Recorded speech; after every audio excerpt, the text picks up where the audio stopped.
ఆస్ట్రేలియాలో మన భారతీయులు సుమారు 7,83,958 మంది ఉండగా వారిలో 88% వర్కింగ్ ఏజ్ గ్రూప్ శ్రామిక జనాభా గలవారే. వీరిలో 66% ఫుల్ టైం జాబ్ హోల్డర్స్గా, 27% పార్ట్ టైం జాబ్ హోల్డర్స్గా ఉపాధి పొందుతున్నారు.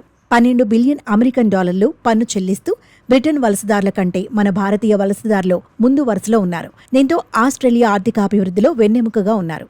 చైనా, న్యూజిలాండ్ బార్న్ ఇమిగ్రెంట్స్ కంటే భారతీయ వలసదారులే అధికంగా ఉన్నారు. ప్రస్తుతం ఆస్ట్రేలియాలో భారత సంతతికి చెందిన వారే అన్ని రంగాలలో ప్రధాన భాగస్వామ్యం కలిగి ఉన్నారు.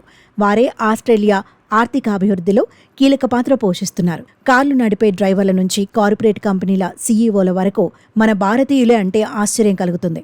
2 దశాబ్దాల క్రితం ఇక్కడ నామమాత్రంగా ఉండే భారతీయుల సంఖ్య ఇటీవలి ప్రపంచవ్యాప్తంగా సంభవించిన పరిణామాలతో వేగంగా వృద్ధి చెందింది.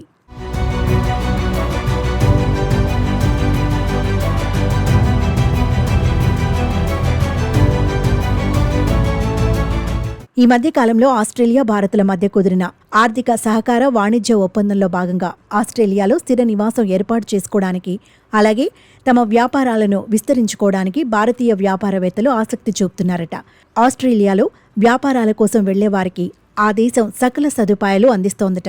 కుటుంబం మొత్తం అక్కడికి వెళ్లేందుకు అర్హత ఇవ్వడంతో పాటు వారు స్థానికంగా ఉద్యోగాలు చేసుకునేందుకు కూడా అవకాశం కల్పిస్తోంది. ఇక ఆస్ట్రేలియా వెళ్లి 3 ఏళ్లు అయితే చాలు వారికి శాశ్వత హోదా అర్హతను కల్పిస్తోంది. ఎప్పుడైతే శాశ్వత హోదా వస్తుందో అప్పుడు వారికి, వారి కుటుంబ సభ్యులకు మెడికేర్ కార్యక్రమంలో భాగస్వాములు అవడమే కాకుండా ఫీ హెల్ప్ పథకం ద్వారా స్కాలర్షిప్లు పొందవచ్చు. ఈ వీసాకు 55 ఏళ్ల పరిమితి కూడా ఉండటంతో భారతీయ వ్యాపారవేత్తలకు ఇది ఎంతో అనువైనదిగా నిపుణులు అభిప్రాయం వ్యక్తం చేస్తున్నారు.